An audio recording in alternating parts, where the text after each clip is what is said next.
আজকে একটা নতুন ভিডিও নিয়ে আপনাদের কাছে চলে আসলাম। আমি শিবানী শেয়ার করছি আজকে নিরামিষ পনির রেসিপি।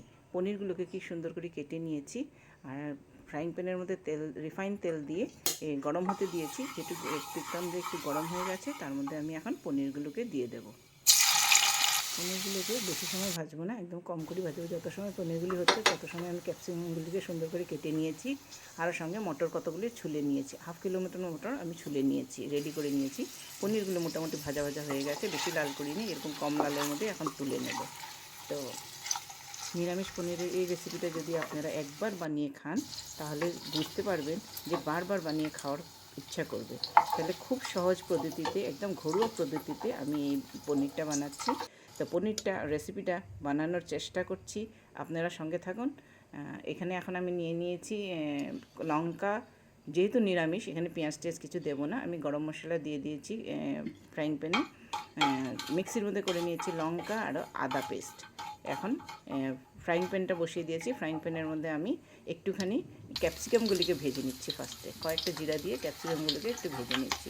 আমি গোটা জিরা দিয়েছি কয়েকটা, দিয়ে ক্যাপসিকামগুলোকে ভেজে নিচ্ছি। তো ক্যাপসিকামগুলিকে বেশি সময় ভাজবো না, ক্যাপসিকাম একটু কাঁচা কাঁচা থাকলেই ভালো লাগে, কিন্তু একটু সময় ভেজে নিলে তার কাঁচা গন্ধটা চলে যায়। তো এখন আমি এটার মধ্যে আমার লঙ্কা আর আদা পেস্টটা দিয়ে দিলাম। আজকে যেহেতু নিরামিষ করছি তাই এর মধ্যে আমি কিছু একটা পেঁয়াজ রসুন দিইনি। তো এরকম করে আপনারাও বানিয়ে দেখবেন, তো নিরামিষটা খুবই ভালো হয়। তো এটাকে একটু সময় ভাজা ভাজা করতে হবে। যেহেতু রসুন দিইনি এখানে, আদা আরও লঙ্কার একটু কাঁচা কাঁচা গন্ধটা যখন চলে গেছে, তার মধ্যে আমি এখন দিয়ে দেবো। আপনারা দেখতে পাচ্ছেন যে সুন্দর ভাজা ভাজা হয়ে গেছে, তেলটা ছেড়ে দিয়েছে। হলুদ দিয়ে দিলাম 1 চামচ, একটু জিরা গুঁড়া দিয়ে দিলাম, আর একটু সামান্য একটু আমি লাল লঙ্কার গুঁড়ো দিয়েছি। দিয়ে এখন এটাকে একটু ভাজা ভাজা করব।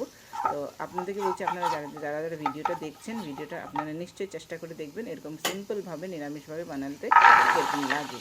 তো এর মধ্যে এখন আমি যেটা মটর ছুলে রেখেছিলাম, একদম ফ্রেশ মটর, কিন্তু বাজার থেকে আমার ফ্রেশ মটর, একটু প্রিজারভেটিভ মটর নয়, ফ্রেশ মটর একদম দিয়ে দিলাম। হাফ কিলো মতন মটর দিয়ে দিয়েছি এখানে, মানে হাফ কিলো গোটা এনেছিল, এখানে ছুলে টুলে একটুখানি কম হয়েছে তাই দিয়ে দিলাম।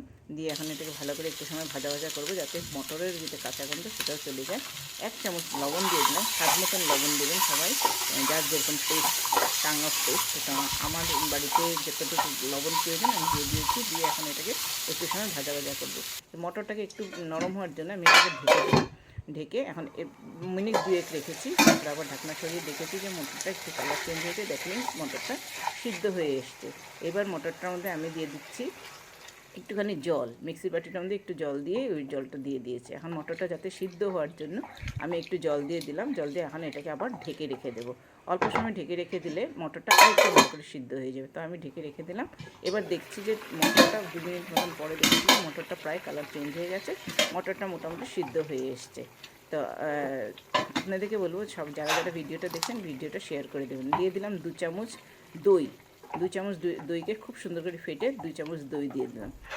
সবাইকে বলবো যে রেসিপি যারা যারা দেখছেন, রেসিপিটা শিখছেন, সঙ্গে আমার রিকোয়েস্ট যে আপনারা একটুখানি ছড়িয়ে ছিটিয়ে দেবেন, শেয়ার করে দেবেন। তো এর মধ্যে আমি ভাজা পনিরটি দিয়ে দিলাম। আজকে মোটামুটি আমার এখন ঢেকে রেখে দিলে 2 মিনিট মতন ঢেকে রেখে দিলে আমার হয়ে যাবে। এর মধ্যে আমি 1 চামচ 1.5 চামচ মতন আমি কাসুরি মেথিটাকে খুব ভালো করে ডলেছি, 2 হাত দিয়ে ডলেছি। ডলে তারপরে কাসুরি মেথিটা অ্যাড করে দিয়েছি। কাসুরি মেথি অ্যাড করে দিলে একটা অসাধারণ একটা সুন্দর সেন্ট বের হয়। তো এই যে আমার আজকে রেডি হয়ে গেছে। কেমন লাগলো আপনাদেরকে ভিডিওটা নিশ্চয়ই কমেন্টের থ্রু জানাবেন, আরও সঙ্গে ভালোবাসা দিয়ে যাবেন।